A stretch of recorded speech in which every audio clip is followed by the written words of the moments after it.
diamond at a dinner party, thrown by Monsieur, the Minister of Agriculture, in honor to the Ambassador of Peru.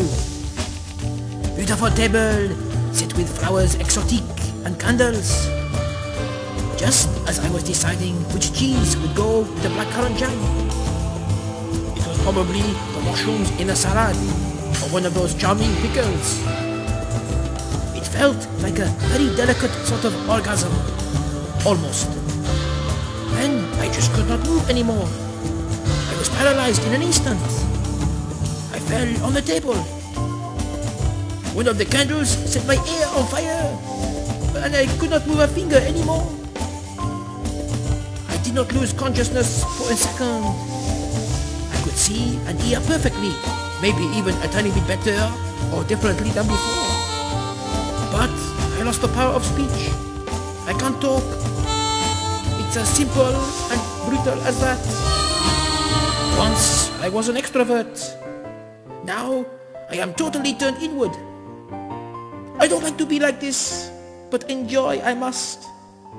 If I would not enjoy being alone, I would go crazy. I am afraid of that. I'd rather suffer and enjoy the pain than would risk of going out of my mind and not finding my way back anymore.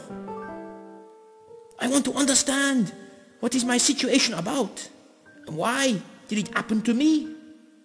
I don't want to lose my intellect. I want to save the eloquence of my thinking. I want to see a system in all this, or the total lack of system, which is the same. Then, but only then, I want to draw a conclusion. My conclusion. If I can come to an absolute understanding of the merd I am in, that would be like a slap in the face of fate. A final, unarguable conclusion would give sense to my life, retrospective and onward. Then, but only then, after I reached this conclusion, I could afford and accept madness. Then, but only then, would I take madness in its full glory.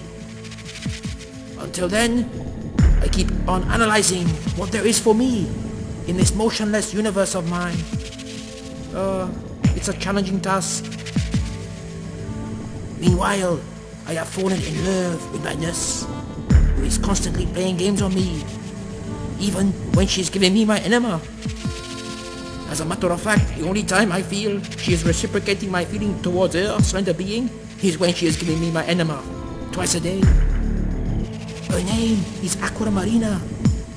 She loves to torture me, and I am privileged to be tortured by her.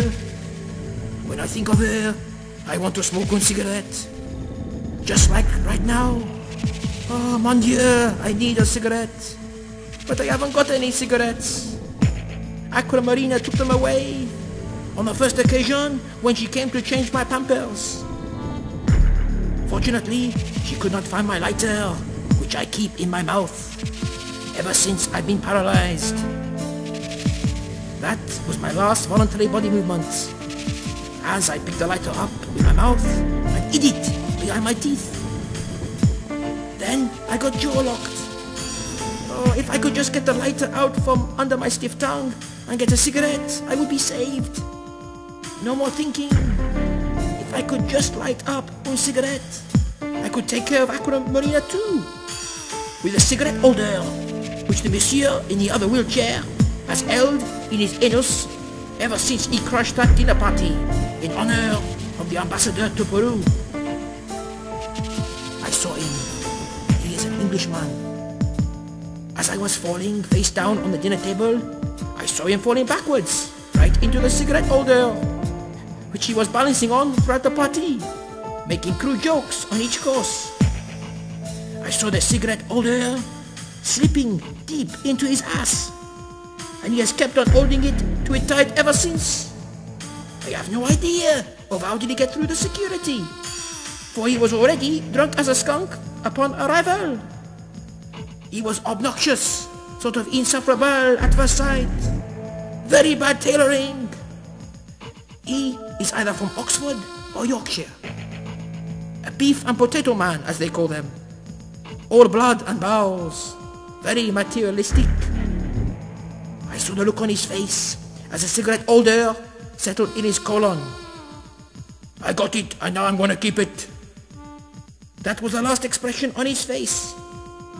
Tight upper lips. I believe he has a cigarette too, hidden somewhere in a fold of his many pockets. I can smell it. The perfume of it. The scent of it. The karma it contains. And I want nothing more in life than to light up that cigarette. I would gladly give my sanity for having a talk. I must focus all my mental powers on breaking the chain of physical paralysis and get out of this wheelchair at once. Tout de suite.